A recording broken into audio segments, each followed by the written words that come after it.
This offseason, there were a lot of quarterback transfers that made absolutely zero sense to me. Today, we are going to be talking about some of these transfers. The first guy I want to talk about is Dante Moore.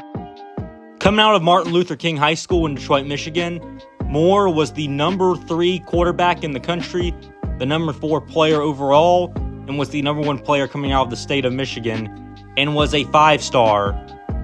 His decisions came down to both Oregon and UCLA. At first, he committed to Oregon, but then he'd flip to UCLA. He'd immediately start for the Bruins in 2023, and although he looked good against easy competition, once he went into conference play, he struggled, and he only threw for 11 touchdowns and 9 interceptions. Those stats are not very good by any means, and he decided to enter his name in the portal. But where would he go? He would go to where he originally committed to, which was Oregon. Although it makes sense that he wants Dan Lanning to help revive his career, like he did with Bo Nix, Oregon already has a quarterback with Dillon Gabriel, which means Dante Moore is just going to be sitting on the bench next year. I don't know, maybe he wants to sit behind Gabriel to learn from him, and then eventually try to start in 2025? But still, this transfer really did not make a whole lot of sense to me. The next guy I want to talk about is A.J. Swann. Swann was originally a 4-star quarterback who decided to commit to Vanderbilt.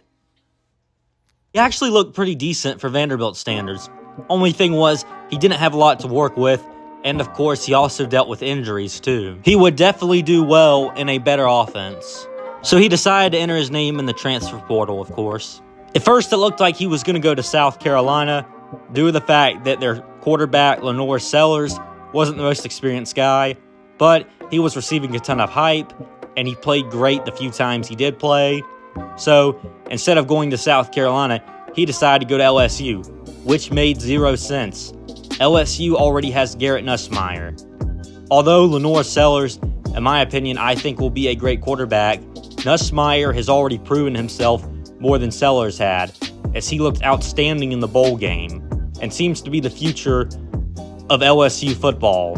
It's already confusing that he was looking at both South Carolina and LSU, who both seem to have a quarterback who is considered the future of their program, instead of going somewhere where the quarterback situation is not that great, like Arkansas, where he more than likely would have started. He's more than likely going to sit on the bench behind Nussmeier this year. Maybe he's waiting for Nussmeier to go to the NFL draft, as he actually could after this year, but still, other than that, it makes zero sense to me. The next guy I want to talk about is Malachi Nelson. Coming out of Los Alamitos High School, California, Nelson was the number 5 quarterback in the country, the number 2 player in the state of California, and the 13th overall player in the country, and was a 5-star quarterback. At first, he would commit to Lincoln Riley in Oklahoma, but then once Lincoln Riley left for Southern Cal, he'd flip to become a Trojan and stay in state. Year 1, he would redshirt and wouldn't see the field at all season long in 2023. He would surprisingly enter his name into the portal after the end of the regular season in 2023. However, due to the fact that he had never even played a down of football at the collegiate level, even though many schools recruited him, none of them offered him a guaranteed starting spot. However, Boise State was the one that did, and he would end up transferring to Boise State. I didn't even understand why he left Southern Cal to begin with. I understand that when he transferred, nobody was willing to offer him a starting spot guaranteed, but still, he could have at least battled it out in another Power 5 program instead of going straight to the Group of 5. I understand that Boise State is the most prestigious Group of 5 program in the country, but still, for a 5-star to go there, it's just weird. I wouldn't be shocked if he transferred after a year or two to go to a bigger school, but still, this is really confusing to me. Not that I have a problem with it, nor do I have a problem with any of these other players and where they decide to transfer. I just don't understand it. Another transfer that I don't understand is Tyler Shough.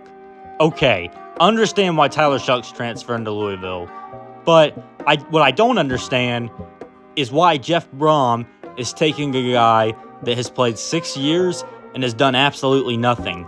In his 3 years at Texas Tech, he threw a combined 20 touchdowns. I don't understand why Jeff Brohm is taking him. He's played 6 years, and he's done nothing at neither Oregon nor Texas Tech. Anyway, thank you for watching this video. Please like, subscribe, and share this video with your friends. This is Schultz31, and peace.